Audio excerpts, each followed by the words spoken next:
Hello everyone, welcome to our channel. और आज हम अपना 9th चैप्टर मूर्ख भृत्य, जो एक हास्य कहानी है, यानी कि इस कहानी को पढ़कर हमें हंसी आएगी। तो मूर्ख भृत्य यानी कि मूर्ख नौकर, इस कहानी को पढ़ेंगे। So now start the chapter. एकस्मिन् नगरे एकः धनिकः आसीत्, यानी कि एक नगर में एक धनिकः यानी कि एक पैसे वाला व्यक्ति रहता था, अमीर व्यक्ति रहता था। तस्य गृहे एकः स्वामी भक्तः परंतु बुद्धिहीनः सेवकः अवसत्। अब उस सेठ के घर पर एक स्वामी भक्त यानी कि अपने मालिक की आज्ञा मानने वाला लेकिन बुद्धिहीनः सेवक अवसत्, लेकिन बुद्धिहीन यानी कि वो अपने मालिक, जो उसका मालिक कहता था वो सारी बात तो मानता था, लेकिन वो अपनी बुद्धि का प्रयोग नहीं करता था। स धनिकस्य आज्ञाम अक्षरशः पालयत्। अब उसका जो सेठ था उससे जो भी कहता था उसकी आज्ञा का वो एक एक अक्षर का पालन करता था, यानी कि वो जो कहता था कि ऐसे करना है वैसे करना है तो वो हर उस बात को मानता था। परम स्वबुद्धि प्रयोगम कदापि न अकरोत्, लेकिन अपनी बुद्धि का प्रयोग कभी नहीं करता था, यानी कि वो काम करते समय ये नहीं सोचता था कि ये काम करना सही होगा कि नहीं होगा। इसीलिए कहा है कि वो स्वामी भक्त तो था, लेकिन क्या था, बुद्धिहीन सेवक था। एकस्मिन् दिवसे धनिकः तस्मै आपणात् लवणानितुम् अकथयत्। अब क्या हुआ कि एक दिन उस सेठ ने तस्मै यानी उस नौकर को आपणात यानी कि बाजार से लवणम आनेतुम यानी कि नमक लाने के लिए अकथयत कहा। लवणम यानी नमक, आनेतुम यानी लाने के लिए। अब एक बार क्या हुआ कि सेठ ने उस नौकर से बाजार जाकर नमक लाने के लिए कहा। सह लवणम कृत्वा जीर्ण वस्त्रे बद्ध्वा नयति स्म। अब उसने क्या किया, लवण को यानी कि नमक को खरीदा और खरीद करके उसने फटे पुराने कपड़े में बांध कर लेकर आने लगा।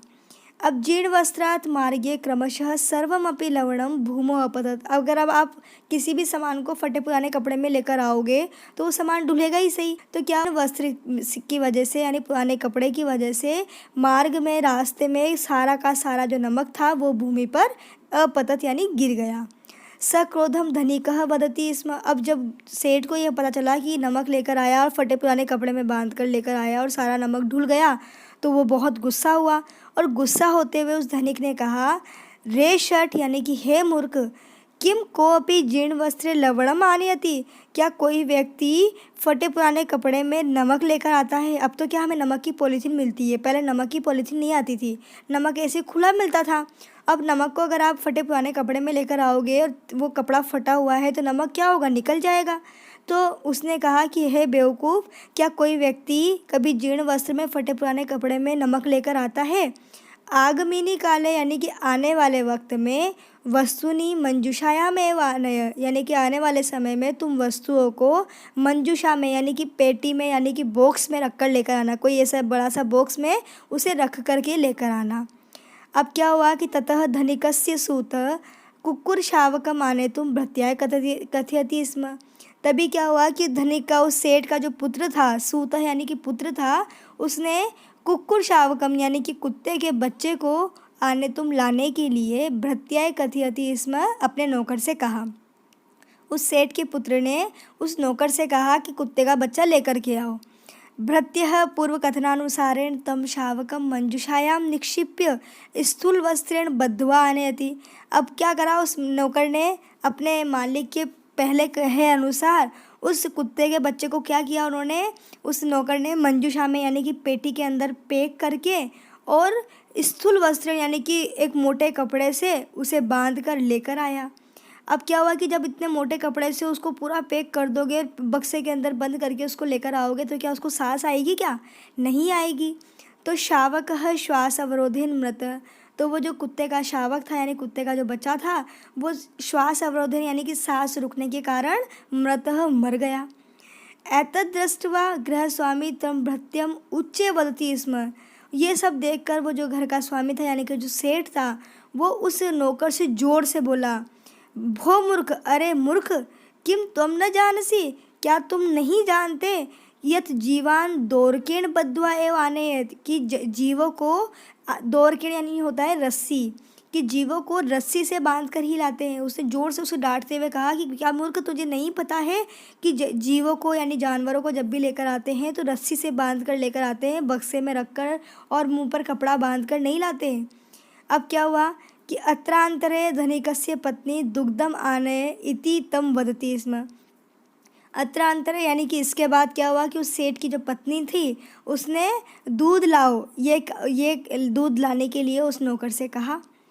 सह गोपालस्य गृहं गत्वा दुग्धम पात्रे नीत्वा पात्रम दोर्केण बद्ध्वा च अकर्षत्। अब उसने क्या किया कि सह गोपालस्य गृहं गत्वा, वह उस गाय वाले के घर पर, गोपालक के घर पर गया और दूध को पात्र में रखा, यानी कि जिस भी बर्तन में वो दूध रख कर लाया उस बर्तन में दूध को रखकर पात्रम दोर्केण बद्ध्वा च आकर्षत्, उस बर्तन को उसने क्या करा, रस्सी से बांधकर खींचने लगा। यानी कि जैसे मान लो भगोनी में हमने दूध रखा तो उस भगोनी को रस्सी से बांधकर उस रस्सी से उस भगोनी को खींचकर लाने लगा।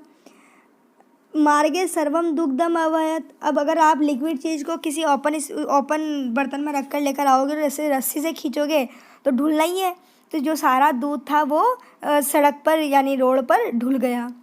खिन्नः धनिकः स्वकेशान अकर्षयत् अकथयत् च। अब वो जो उसका सेठ था वो गुस्सा हो गया और गुस्सा होकर वो अपने बालों को खींचता हुआ कहने लगा कि भो स्वामी भक्त, अरे स्वामी भक्त, दूरम अप्सर, दूर चले जाओ। कृष्णम भवतु तो मुखम, तुम्हारा और अपना मुख काला कर लो, यानी कि दूर चले जाओ और अपना मुंह काला कर लो। इस प्रकार उसने, किसने कहा, उस गुस्सा होते हुए सेठ ने अपने बालों को खींचते हुए कहा। तदा स सेवकः झटिति बहिः गत्वा कज्जलेन मुखम कृष्णम कृत्वा प्रत्यागच्छत्। तभी क्या हुआ कि जैसे उससे कहा ना कि जाओ, दूर चल जाओ और अपना मुंह काला कर लो, तो वो सेवक जो नौकर था वो फटाफट भाग करके बाहर गया और कज्जलेन यानी काजल से उसने अपना मुखम कृष्णम कृत्वा प्रत्यागच्छत्, उसने अपना मुंह काला किया और वापस लौट आया। उसने कहा कि जाओ अपना मुंह काला कर लो, तो वो दौड़ करके बाहर काजल से अपना मुंह काला करके वापस लौट आया। एतत् सर्वमपि दृष्ट्वा धनिकः स्वललाटं हस्तेन ताडयत्। और ये सब देखकर उसका सेठ था, धनिक था, वो अपने माथे पर हाथ से पीटने लगा कि मैंने भी कैसा नौकर पाल रखा है। तो इस कहानी से हमें क्या सीख मिलती है कि वरम विहीनस्य जीवितं श्रम पूरितं मूर्ख भृत्यस्य संसर्गात् सर्वाणि कार्याणि विनश्यन्ति। कि चाहे आप बिना नौकर के रह लो वो श्रेष्ठ है, बिना नौकर के रहना श्रेष्ठ है। जीवितम श्रम पूरितम, लेकिन आप चाहे अपने जीवन में परिश्रम कर लो वो श्रेष्ठ है। भले आप अपने जीवन में परिश्रम कर लो, आप बिना नौकर के रह लो तो वो श्रेष्ठ है। लेकिन मूर्ख भृत्यस्य संसर्गात्, लेकिन मूर्ख नौकर के साथ रहने से सर्वाणि कार्याणि विनश्यन्ति, हमारे सारे काम है वो नष्ट हो जाते हैं।